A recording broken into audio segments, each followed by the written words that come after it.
Proyek jet tempur KF-21 Borame yang dulunya dikenal sebagai KFX atau IFX adalah kisah klasik tentang ambisi yang melambung tinggi namun terbentur keras oleh realitas. Dicanangkan sebagai mercusuar kemandirian industri pertahanan Indonesia melalui kolaborasi dengan Korea Selatan, kenyataannya justru mengungkap inkonsistensi dan keraguan-raguan yang memalukan. Mari kita bedah lebih dalam sandiwara ini. Pada awalnya, Indonesia dengan penuh percaya diri menyatakan komitmen untuk menanggung 20% dari total biaya pengembangan proyek KF-21 yang kala itu bernilai sekitar USD 1,5 miliar dolar, sebuah angka yang menggiurkan bagi Seoul dan janji muluk bagi Jakarta. Namun seperti skenario yang sudah bisa ditebak, komitmen finansial tersebut berangsur-angsur menjadi beban. Tunggakan pembayaran menumpuk mencapai angka yang memusingkan, lebih dari USD 600 juta dolar. Korea Selatan yang tak mau terus merugi akhirnya bertindak.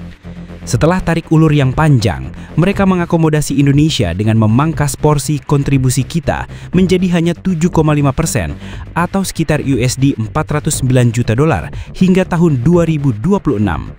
Ini bukan sekedar penyesuaian, melainkan degradasi status dari mitra setara menjadi partisipan minimalis. Sebuah tamparan keras bagi narasi kemandirian yang selama ini kita elu-elukan. Salah satu daya tarik utama proyek ini adalah janji transfer teknologi canggih. Kita dijanjikan akan belajar tentang aerodinamika, avionik, struktur komposit, bahkan teknologi radar AESA dan stealth parsial.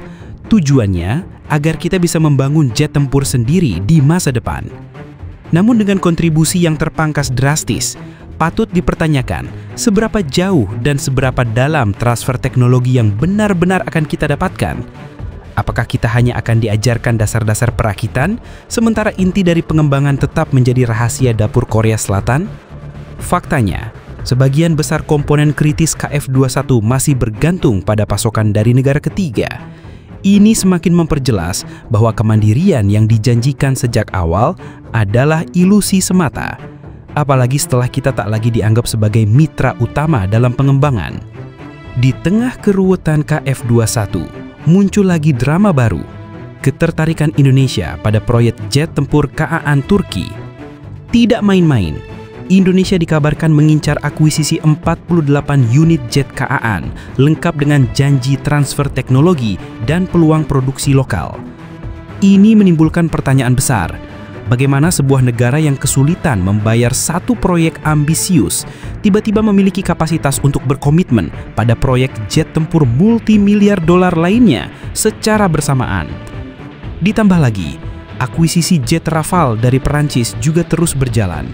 Ini semakin memperumit gambaran masa depan angkatan udara kita. Apakah kita akan memiliki kebun binatang jet tempur dari berbagai pabrikan yang berbeda, tanpa standarisasi dan efisiensi yang jelas? Ini menunjukkan kurangnya perencanaan strategis dan prioritas yang jelas dalam pengadaan alutsista. Sementara Indonesia sibuk dengan drama keuangan dan melirik proyek lain, Korea Selatan tak tinggal diam. Mereka terus memacu pengembangan KF-21 Borame. Seluruh 6 prototipe telah diuji terbang, termasuk penerbangan oleh pilot Indonesia dan Korea Selatan pada 27 Juni 2025. Produksi massal untuk Angkatan Udara Korea Selatan atau ROKAF dijadwalkan mulai 2026 dengan target 40 unit pada 2028 dan 120 unit pada 2032. Seoul bahkan baru saja menandatangani kontrak senilai USD 1,76 miliar untuk 20 unit KF-21 tambahan bagi ROKAF. Mereka jelas tak menunggu kita. Indonesia, setelah berbagai drama, akhirnya pada 13 Juni 2025, kita kembali berkomitmen dengan menandatangani revisi perjanjian di ajang Indo Defense. Kita mengklaim telah memulai prosedur administrasi untuk melunasi tunggakan, sebuah langkah yang terkesan dipaksakan daripada didasari kesadaran penuh. Kita masih bermimpi untuk mengakuisisi 50 unit KF-21, namun dengan kondisi keuangan dan proyek lain yang terus bermunculan, janji ini terasa hambar dan sulit dipercaya. Proyek KF-21 ini pada akhirnya menjadi cerminan pahit tentang ketidaktegasan, inkonsistensi, dan mungkin kurangnya kesadaran diri dalam mengelola ambisi besar. Dari harapan untuk kemandirian, kini ia lebih terlihat seperti monumen bagi janji-janji yang tak terpenuhi. Apakah Anda merasa proyek ini masih punya harapan, atau sudah waktunya kita memprioritaskan yang lain?